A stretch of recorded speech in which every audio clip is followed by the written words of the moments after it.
السلام عليكم ورحمة الله تعالى وبركاته. سؤاشن جوابتي إذا قيبته هو سأيات يقول ربي كرتاب محيط هاي وحا لو دلي جنرال شيخو أحمد علي لو ورري إيو وحا وصاوصدي جيرديسا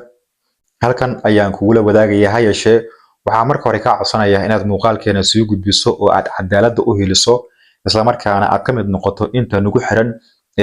عدالة أهيلسا مركستا sida aan xogahayga ama xogaha iyo warbixinada aan idinkula wadaagay weerarkii 2 sano ka hor lagu qaaday Allah u naxariistay marxuum Generaal Sheikh Ahmed Ali waxa hoos ka riixayay rag siyaasiyiin ah, rag saraakiil ah, rag xildhibaan ah oo qaar hadda nool qaarna geeriyooday uu ka mid yahay ninka la yiraahdo Cabdiraxmaan Sheikh Yuusuf Cadaala taliyaha ciidanka booliiska gobolka Banaadir Macalin Mahdi iyo wasiiru dowlaha madaxtooyada ee Soomaaliya Abshir Buqaari haddaba waxay isweydiinaysaa sidee ugu lug yeesheen oo arintan ay u riixayeen inta uu joogay teeramkii kan ka horeeyay farmaajo waxaa howlgal loo diray generaalka Allah u naxariistay asiga iyo ciidamadiisa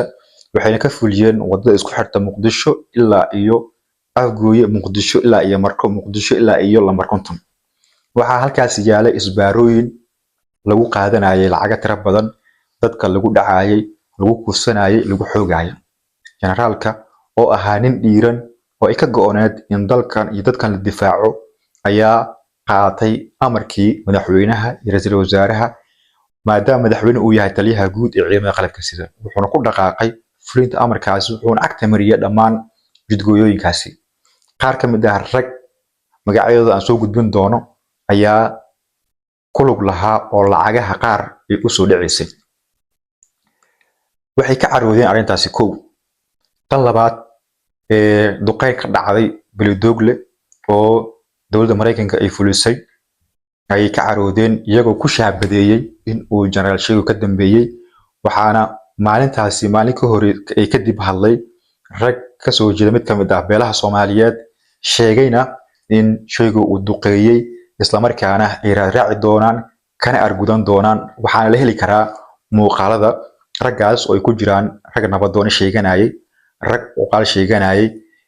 kuwa siyaasiyiin sheeganayay iyo kuwa ganacsato sheeganayay oo qaar laga yaabo inay gooriyoodeen qaarna weli ay nool yihiin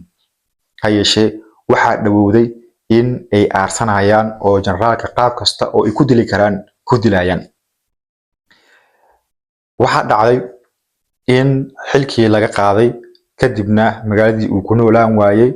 maadaama culays uu la kulmayay dalka dibadiisa ayuu aaday haddana markii howlgalka uu bilowday oo dowladda Xasan Sheikh Maxamuud ay timid wuxuu doonayay in howlgallada socdo ka qayb qaato dalkan uu xoreeyo wadankiisna uu ku noolaado ha yeeshee kuwii taatikada la damacsanaa ee markasta ku haaminayay in ay weerar ku dilaan ku qaadaan Sheikh Ahmed Ali ayaa markaa soo laba ka caleeyay waxayna u soo hoos mareen dowladda uu hogaamiyo Xasan Sheikh Maxamuud iyaga oo ciil qanjaha uu buuxo isla markaana aad u cariisan waxaa dhacday in ninka la yiraahdo Macalin Mahdi gobolka Banaadir la keenay waxay chance u arkeen in ay ku hoos gaban karaan waxay chance u arkeen in xubnaha ugu sarsareeyay ciidamada qaarkood ay madax ka yihiin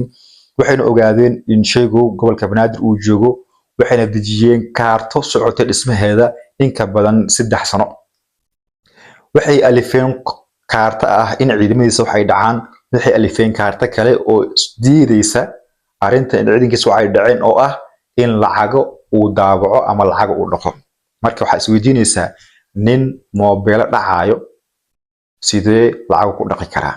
nin lacag dhaqayo ma u baahan karaa in mobile uu dhaco mid kale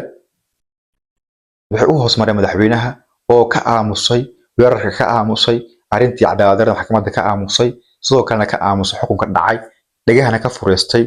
wada hadalkii iyo dadaaladii ay wadeen dadka xildhibaanada siyaasiyiinta wasiirada ee matalaya generaalka ilaa uu ka geeriyoodo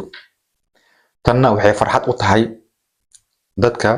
generaalka ku haminaya maalin uun inay ka takhalusaan waxayna u arkayeen mas haddii uu ku weynaado indhaha u furi kara dadka uu ka soo jeedo ee Jowhar iyo nawaaxigeeda degan iyo shabeellada hoose iyo shabeellaha dhexe iyo gobolka Hiiraan iyadoo magacyadooda ama qabiilkaasi aan sheegaynin marka waxay hadda u arkaan inay guul gaareen laakiin qofka qof dulmiya waxaa xaqiiq ah diiniyan marka aan ka hadlayno in qofka wax uu ka galay maxkamad cadaalad ah oo qiyaamaha ay wada tagi doonaan sheekada cajiibka ah oo cadeynaysa in weli qoomama ay ka qabaan dadka weerarkaasi fuliyay tan duqeynta Mareykanka waxaa ku cadeynaysa saacadii la soo dhaafay komantiyo iyo faalooyin laga bixinayay geeridiisa qoraalkan ayaa kamid ah oo mid kamid ah dadka ka dhiibtay uu leeyahay waxaa loo dilay arinta weerarka Beledoogle waxaana qaaday uu leeyahay sheego waxaana ka gaaray dadkii dhibkaas uu u geystay waana wax silsilad ah oo isku xiran oo muujinaysa in ay yihiin dad is-og oo doonayay in generaalka si kasta ay ku dili karaan ku dilaan haddaba tan waxay noqonaysaa dukumeenti iyo cadeymo muujinaysa in waxaasi maxkamad lagula tiigsan karo dadka magacyadooda aan sheegi doono ee dhibkaasi geystay isbaarooyinka u yaalay kuwa ku soo hoosgambaday weerarkaasi dowladda ay fulisay Mareykanka isla markaana ninkan u dhibaateeyay waxaana dukumeentiyadan ay saacidaysaa cid walba oo rabta in maxkamad heer caalami ah ay la korto dowladda uu hogaamiyo Xasan Sheekh Maxamuud iyo qoladan kale ee dhibkan u geysatay qoyska iyo ehelka generaalka Allah u naxariisto haddaba muuqaalkan hadii uu ku soo gaaray si gudbi